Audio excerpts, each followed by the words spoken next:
Welcome to my channel SK knowledge class. दोस्तों, आज के इस वीडियो में आपको रेखिक समीकरण का सवाल बताऊंगा। दो चर वाले रेखिक समीकरण। सवाल कर है 2x + 3y + 1 = 0, 3x + y + 2 = 0 के कितने हल होंगे। ऑप्शन ए में है एक हल, बी में है कोई हल नहीं, सी में है अनगिनत हल, डी में है इनमें से कोई नहीं। तो इसको पहले हमें चेक करना होगा। चेक करेंगे A1/A2, B1/B2 और C1/C2 पे, ठीक ना। इसको चेक करेंगे कि क्या आता है और चारों ऑप्शन में से क्या ऑप्शन आता है, इसको चेक करना है। तो समीकरण जो हमें दिया है ये पहला समीकरण हो गया। तो पहला समीकरण का x का गुणांक A1 हो जाएगा, y का गुणांक B1 हो जाएगा और लास्ट में अचर पद C1 हो जाएगा। और दूसरा समीकरण का x का गुणांक A2, y का गुणांक B2 और लास्ट में अचर पद C2।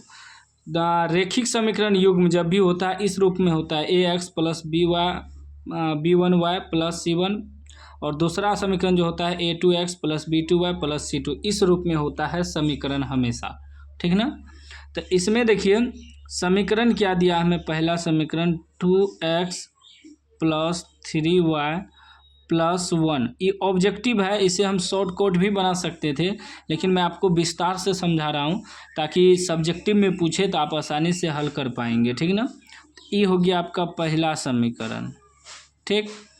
उसके बाद ये हो जाएगा 3x + y + 2 = 0, ये समीकरण 2 हो जाएगा, समीकरण 2। तो पहला समीकरण का A1 क्या हो जाएगा, A1 आपका 2 हो जाएगा। उसके बाद B1 आपका क्या हो जाएगा, 3 हो जाएगा और C1 आपका हो जाएगा 1।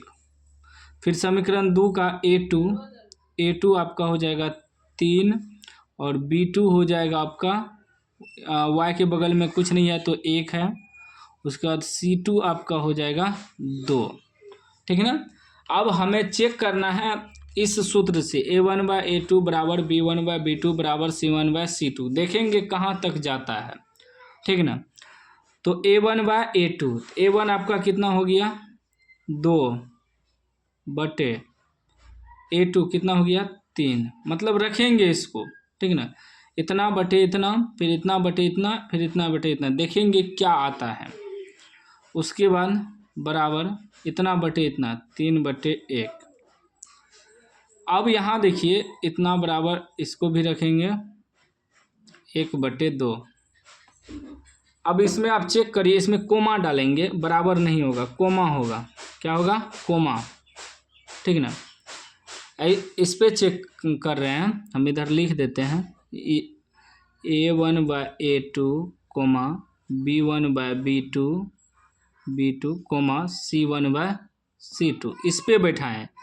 तो A1 आपका कितना हो गया, A1/A2, A1 2/3 हो गया, B1/B2, B1 आपका 3 हो गया और B2 1 हो गया, C1/C2, C1 कितना हो गया 1, C2 कितना हो गया 2, बैठा दिए। अब इसमें क्या देख रहे हैं हम कि 2/3 बराबर नहीं है 3/1 के। 2/3 बराबर नोट 3/1, क्योंकि 3/1 है, ये 2/3 है, बराबर होगा नहीं होगा। जब बराबर नोट आ गया A1/A2 अब बराबर नोट B1/B2, तब C तक नहीं चलेंगे, उसको छोड़ देंगे, क्योंकि यहाँ तो बराबर नोट आ गया। तो बराबर नोट आ गया तो क्या आ गया, A1/A2 बराबर नहीं है B1/B2 के, या A1/A2 बराबर नोट B1/B2। ई जो है इसके बराबर नहीं है, क्योंकि सेम मान आता तब ना बराबर होता है। इसका मान अलग है, इसका मान अलग है, तो बराबर नोट हो गया।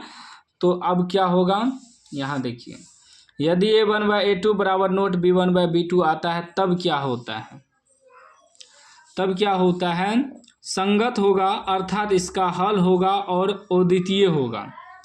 हल तो होगा लेकिन अद्वितीय भी होगा, संगत भी होगा। तो ऑप्शन क्या है, एक हल, कोई हल नहीं, अनगिनत, इनमें से कोई नहीं। तो इसका क्या है, हल होगा, क्या हो जाएगा, एक हल, ठीक ना। क्या हो जाएगा, एक हल यानी कि ऑप्शन ए सही हो जाएगा। लिख देंगे अतः हल होगा, हल होगा, या एक हल भी कह सकते हैं। और इसको अद्वितीय हल भी कह सकते हैं, अद्वितीय भी कह सकते हैं। कहीं कहीं ऑप्शन आपको ऐसा ना दे कि अद्वितीय या संगत, यह सब भी ऑप्शन देता है। तो आपको ध्यान रखना है, यदि a1/2 बराबर नॉट b1/b2 आ जाए तो वह आपका संगत तो होगा, अर्थात इसका हल होगा और अद्वितीय हल होगा। तो इस सूत्र से आपको चेक करना है a1/a2, b1/b2, c1/c2। यह सूत्र हमको यहाँ ऊपर में ही लिखना था, लेकिन हम बगल में ब्रैकेट में दे दिए, कोई दिक्कत नहीं है। इससे समझ में आ जाएगा कि इसको हम इस पे बैठाए हैं। तो यहाँ कोमा है, क्या है, कोमा, ठीक है ना। तो इतना तो समझ गए हैं। तो समझ गए हैं तो वीडियो को लाइक कर दीजिए, चैनल को सब्सक्राइब कर दीजिए अभी तो